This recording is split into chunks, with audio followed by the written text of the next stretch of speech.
আজকে আমি এমন সাজগোজ করব যে সবাই শুধু আমাকেই দেখবে। আচ্ছা, খুব ভালো। সেই জন্যই তো তোমার জন্য আমি সবচেয়ে সুন্দর পোশাক তৈরি করেছি। এইগুলো পরে নিঃসন্দেহে তোমাকে রাজকুমারীর মতোই দেখাবে।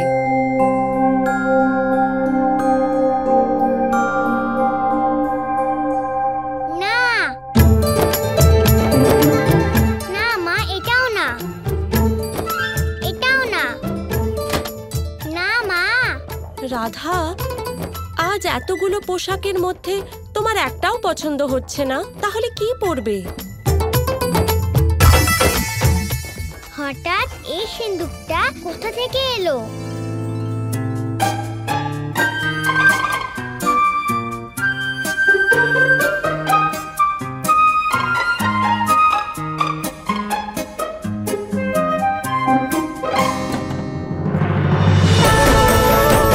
ময়ূরের পালক দিয়ে করা পোশাক, এটা তো খুব সুন্দর।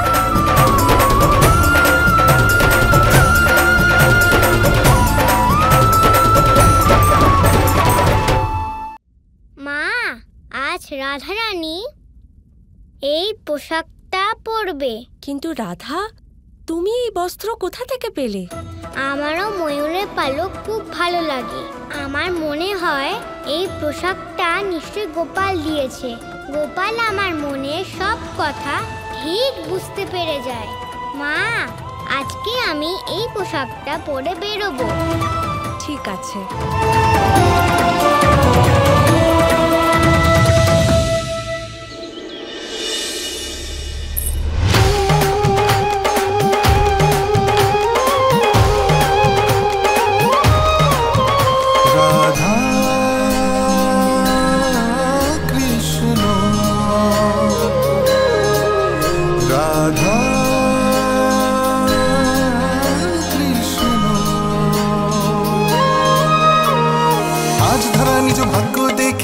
স্বয়ং হরষে যমুনার তটে সুন্দর শোভা আজ ভাই দেখো রে।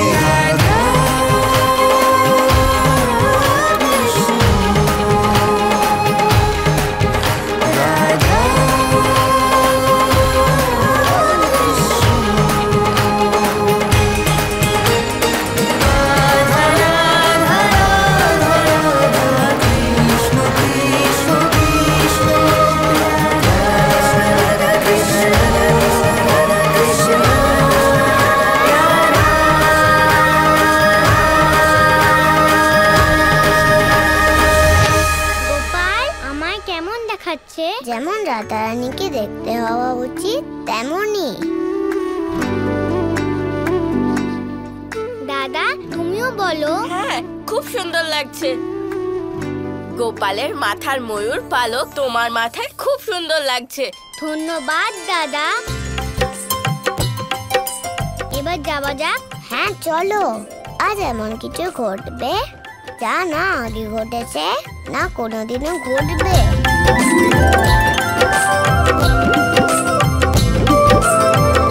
এই গোপালও না সত্যি একদিকে কংস মামাকে বিরক্ত করে চলেছে, আর অন্যদিকে রাধাকে উপহার দিয়েই চলেছে। এবার এই দুইয়ের মধ্যে যে কি সম্পর্ক তা তো শুধু গোপালই জানে। বন্ধুরা, মনে আছে তো বড়রা আমাদের কি বলেছে? যমুনা নদীর থেকে দূরে থাকতে হবে। কোনোভাবেই এর সঙ্গে কোনো দুষ্টুমি করা চলবে না। হ্যাঁ মধুমঙ্গল, আমরা জানি। কিন্তু আজ আমরা কি খেলবো? আমরা লুকোচুরি খেলবো। না না না না, অনেক লুকোচুরি খেলেছি, আজ আমরা অন্য কিছু খেলবো। যমুনা নদীর জল এমন কালো হয়ে গেছে দেখে আমার ভালো লাগছে না। আমার মন তো এটা জানার জন্য আগ্রহী যে এই জলটার মধ্যে কি আছে যার কারণে যমুনার জল কালো হয়ে গেল। আর এরকম বোকামো করার কথা ভুলেও ভেবো না। প্রথমত সবচেয়ে ভীতু হলে তুমি। কিছু কখনো হলে তুমি সবার আগে পালিয়ে যাও সেখান থেকে।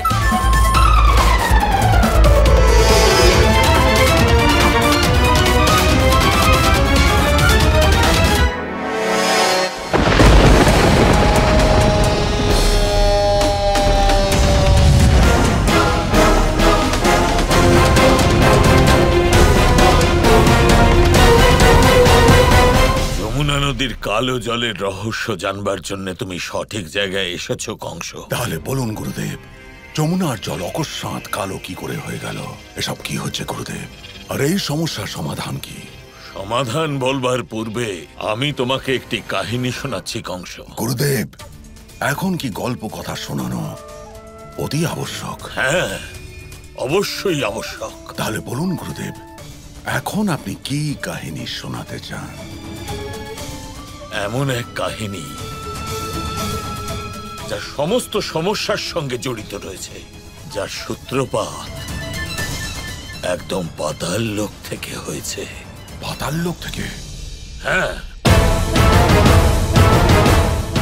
এই কাহিনী হলো কদ্রু এবং তার সন্তানদের, বিশেষ করে মহাসর্প কালীয়। রমনিক নামক একটি দ্বীপে কদ্রু তার পুত্রদের নিয়ে বাস করত। একদিন ভুলবশত গরুরকে উৎসর্গ করা ভোগ স্বয়ং কালীয় খেয়ে নেয়, যার কারণে গরুর অত্যন্ত ক্ষুব্ধ হয়। গরুর কালীয় ওখান থেকে পালানোর চেষ্টা করলো, কিন্তু গরুর তাকে ছাড়লো না। সেই তখন থেকেই গরুর কালীয়কে খুঁজে চলেছে। সেই কারণে গরুরের থেকে বাঁচার জন্য কালীয় বৃন্দাবনে যমুনা নদীতে আশ্রয় নেয়। গরুরের থেকে বাঁচার জন্য কালীয় এখন যমুনা নদীর ভেতরেই লুকিয়ে থাকবে।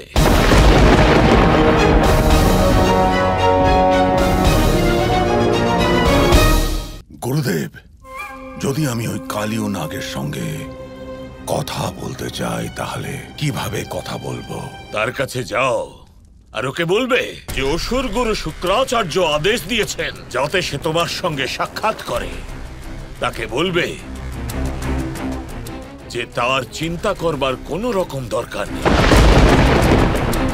এখন আমি স্বয়ং সুনিশ্চিত করব যাতে গরুড় আর ওকে বিরক্ত না করতে পারে। কিন্তু কংস ওখানে যাবে, তুমি স্বয়ং সুনিশ্চিত করবে যাতে সে বাইরে আসে। কালীয়র তোমাকে বিশ্বাস করাটা অত্যন্ত আবশ্যক।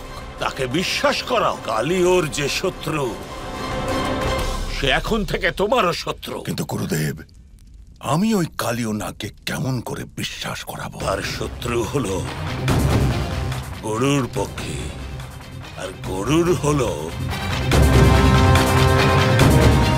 ওই নারায়ণের বাহন। আর তোমার শত্রু তো নারায়ণ, তাই না? যে এই সময় বাল্য রূপে বৃন্দাবনে রয়েছে। কিন্তু গুরুদেব, কালীয় নাগ কি আমার কথা বিশ্বাস করবে? তোমাকে তো বিশ্বাস করাতেই হবে কংস। ওকে মনে করাবে যে কৃষ্ণ কিভাবে অঘাসুরকে বধ করেছে, তাকে শেষ করেছে।